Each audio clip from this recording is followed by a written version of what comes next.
Une Marseillaise sifflée, des joueurs tricolores humiliés, mais qui se sont vengés d'ailleurs sur le terrain par la suite. Et l'Union de la Méditerranée prend du plomb dans l'aile.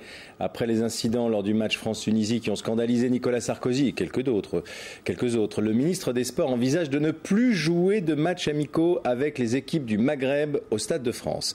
Ce qui est sûr en tout cas, c'est qu'à l'avenir, les ministres de la République ont pour consigne présidentielle de ne plus laisser l'hymne national maltraité. Ils quitteront le stade et le match sera immédiatement interrompu. Ce qui s'est passé hier à Saint-Denis n'est pas une première. Les derniers France-Algérie, France-Maroc, mais aussi une finale de Coupe de France avec une équipe corse, Bastia, avaient donné lieu au même spectacle. Alors, à quoi avons-nous affaire? Une manifestation de bêtises insondables, un monôme de banlieue où se rejoindrait la détestation de la France de Sarkozy et de Domenech, ou un énième symptôme de l'échec de l'intégration dans les banlieues? Au-delà de l'indignation, que faire? Comment réagir à ce qui s'est passé hier? Bienvenue dans le débat de France 24. Ce soir, nous avons avec nous Gilles Garnier, qui est président du groupe communiste au Conseil général de Seine-Saint-Denis et qui a été collaborateur du département du Stade de France, qui a été collaborateur de Marie-Georges Buffet, ancienne ministre des Sports.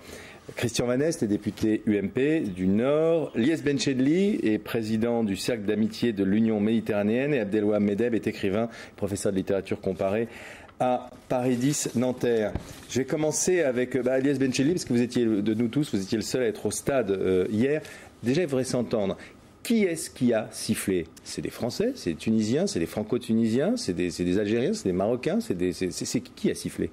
Franchement, je vais vous dire, moi j'étais au stade, j'étais de la fête parce qu'il s'agissait d'une vraie fête. Je n'ai pas entendu, j'ai entendu les sifflets, mais vaguement. Je ne pensais pas qu'il s'agissait de siffler l'hymne national. C'était peut-être pas dans votre tribune, hein? Non, c'était même pas. Mais écoutez, j'écoute, je vois, j'ai des oreilles qui sont grandes et j'écoute bien. Donc, c'était pas possible pour moi que l'hymne, dans ce match-là, que l'hymne national français pouvait être sifflé. Et donc, on s'est pas aperçu, je vous assure. Ce n'est que ensuite qu'on a compris, et le lendemain qu'on a vu les réactions à la télévision et à la radio, que l'hymne national français a été des sifflé. Supporters tunisiens venus de Tunisie? Il devait pas y en avoir beaucoup. Vous posiez cette question parce que je vais répondre. Je crois sincèrement, et d'après les éléments et les informations qui me reviennent, que ce soit de Tunis ou de France, les Tunisiens qui sont venus participer à cette fête ne sont strictement pour rien dans ces sifflets-là. Et il n'est pas dans la nature des Tunisiens qui se déplacent en masse pour venir participer à un match amical pour siffler l'hymne national. Il n'y a jamais eu ce genre d'incident en Tunisie, donc je ne vois pas pourquoi ces Tunisiens, ces supporters tunisiens feraient cela en France. Gilles Garnier, c'est votre département, vous l'avez dit, donc vous connaissez. J'étais à France. Vous y étiez aussi? Algérie, Pardon. Pas France-Tunisie. Pas hier soir, d'accord. Bon, c'est à peu près semblable. Enfin, je veux dire, on sait que dans ce genre d'occasion, les jeunes des banlieues s'identifient, ressortent les drapeaux de leur pays d'origine. Souvent, d'ailleurs, c'est des Français maintenant. Absolument. Absolument. Et c'est pour ça que je suis pas pour qu'on trie de savoir qui a sifflé ou pas. Je trouve que le fait de siffler un hymne est ridicule. D'abord. Après, je suis pas pour non plus qu'on mette une telle focale sur cet événement, comme on le fait en disant ça fait 4 fois.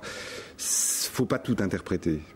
Je pense qu'il y a eu des matchs où les hymnes ont été sifflés pour des raisons de présence d'élus, par exemple. C'est déjà arrivé dans l'histoire. C'était pas au moment de l'hymne. C'était au moment, par exemple, de la salutation d'un président de la République ou de tel Premier ministre. C'est sûr. Déjà arrivé dans l'histoire. Hier soir, je crois que le plus haut représentant du gouvernement, c'était Bernard Laporte. Donc c'était pas le propos ni le motif. Donc je crois qu'il faut pas surinterpréter cet événement. Sans surinterpréter, on peut essayer d'y réfléchir. Regardez par exemple ce qui s'est passé. Il y a eu une demi-finale de championnat d'Europe entre l'Allemagne et la Turquie. Ça s'est passé de manière absolument remarquable. Ça a donné l'occasion, on avait des inquiétudes, ça a donné l'occasion à des cérémonies d'amitié, de fraternisation entre les Turcs d'Allemagne, les Allemands. Il n'y a pas eu le moindre sifflet. J'ai même assisté à un match amical en Turquie il y a de ça une dizaine d'années où les Turcs, voyant la défaite annoncée de leur propre équipe, avaient applaudi à tout rond pour l'équipe de France, qui était dans une phase de sélection de la Coupe du Monde. Donc, vous voyez, je crois qu'il y a heureusement beaucoup d'éléments forts et sympathiques. Moi, ce que j'ai trouvé quand même très, très fort, et c'est ce qui est passionnant, c'est d'avoir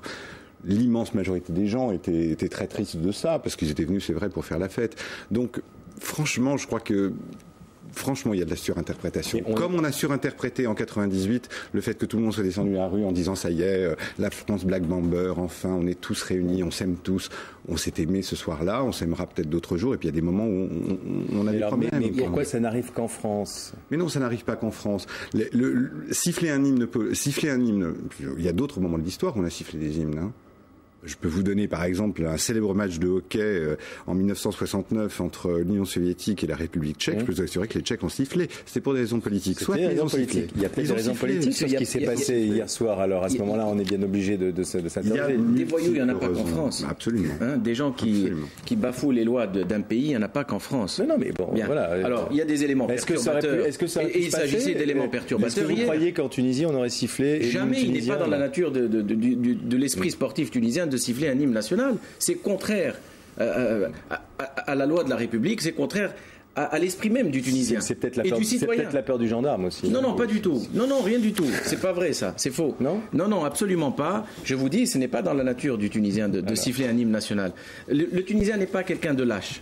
Christian Van Est, votre réaction d'abord comme citoyen à ce qui s'est passé. Vous avez envie de réagir, de ne pas trop réagir? Je crois que c'est un événement d'une très grande gravité. C'est un événement qui touche à notre civilisation, pas moins. Parce que nous sommes dans une république, et la république d'une vieille nation. Et les citoyens de cette république doivent manifester leur adhésion, et à la république et à la nation. Et ça se fait comme dans toutes les manifestations humaines, c'est en cela que c'est une crise de civilisation, à travers des symboles et des actes symboliques. Et c'est la raison pour laquelle, bien sûr, l'attitude envers le drapeau, ou l'attitude envers l'hymne, la Marseillaise, doit quelque part être un peu sacralisée. On doit le respecter absolument, tous les citoyens. Ça n'a aucune comparaison avec ce que les Tchèques pouvaient penser de l'occupation soviétique chez eux. Ici, il s'agit bien de Français, ou de gens ayant une double appartenance nationale, mais même des étrangers. Ils sont dans un pays qui est une démocratie, qui respecte leurs droits, et ils doivent donc là respecter ce pays à travers ces symboles. Voilà. Alors, cela dit, ça pose, à mon avis, deux problèmes. Un problème, si vous voulez, à court terme, et un problème à long terme. Le problème à court terme, c'est comment répondre. Mais la réponse, elle existe. On a voté une loi. Il y a des peines qui existent. C'est 6 mois de prison et c'est 7 500 euros. Il faut tout simplement, si vous me permettez de terminer, pas du tout, c'est pas une peine collective. Il suffit. Excusez-moi, je ne vous ai pas parlé de ça du tout. Je vous ai parlé d'une peine de 6 mois de prison et de 7 500 euros. Ce qui m'étonne, c'est que, alors qu'on a déjà connu ce genre de situation en 2001, qu'on l'a reconnu en 2002, entre parenthèses, ça n'avait rien à voir avec les pays du sud de la Méditerranée. Il s'agissait d'une Coupe de France et Lorient contre Bastia. Et c'est pour ça que je veux souligner un autre problème, et si vous me permettez, je le garde pour la fin. Pour l'instant, la première solution, c'est tout simplement... Il y a quand même un point commun, si on veut chercher, il y a quand même un point commun, c'est le rapport à la République. C'est ce que j'allais vous dire. Mais permettez-moi de parler d'abord des solutions. Les solutions, elles sont toutes simples. Nous avons voté une loi, 7 500 euros. On peut, effectivement, grâce aux caméras, repérer ceux qui ont sifflé et tout simplement les poursuivre de la justice. En revanche, personnellement, je ne suis absolument pas d'accord, mais absolument pas d'accord avec l'idée de suspendre le match. Tout à fait. Ce qui est scandaleux, parce que c'est tout à fait injuste. Exactement. Pourquoi priver toute une population qui est venue assister à un match de football alors qu'elle n'est pas responsable de cette situation-là? Je vous suis complètement. Je considère que c'est une lourde erreur. Qui plus est, excusez-moi, c'est très grave. Qui plus est, c'est donner raison aux perturbateurs. C'est céder devant eux. De la même façon. Est-ce que les ministres présents doivent s'en aller? Parce que Bernard Laporte n'est pas parti hier. Ça a choqué pas mal de gens. Le ministre présent, il doit rester stoïque. Et il doit simplement ensuite faire en sorte, avec ses collègues, que les perturbateurs soient poursuivis avec la dernière vigueur. C'est ça. La République, Chirac avait quitté... La République, vous savez, ça ne doit pas être une mère compréhensive, et c'est tout le problème. Ça doit être un père qui fait respecter la loi. D'une certaine manière, l'indignation de Chirac lors du match Bastia-Lorient avait été perçue comme quelque chose d'assez fort, c'est-à-dire symboliquement. Bon, il est vrai que c'était le président de la République qui disait « Moi, je ne reste pas pour assister à ça ».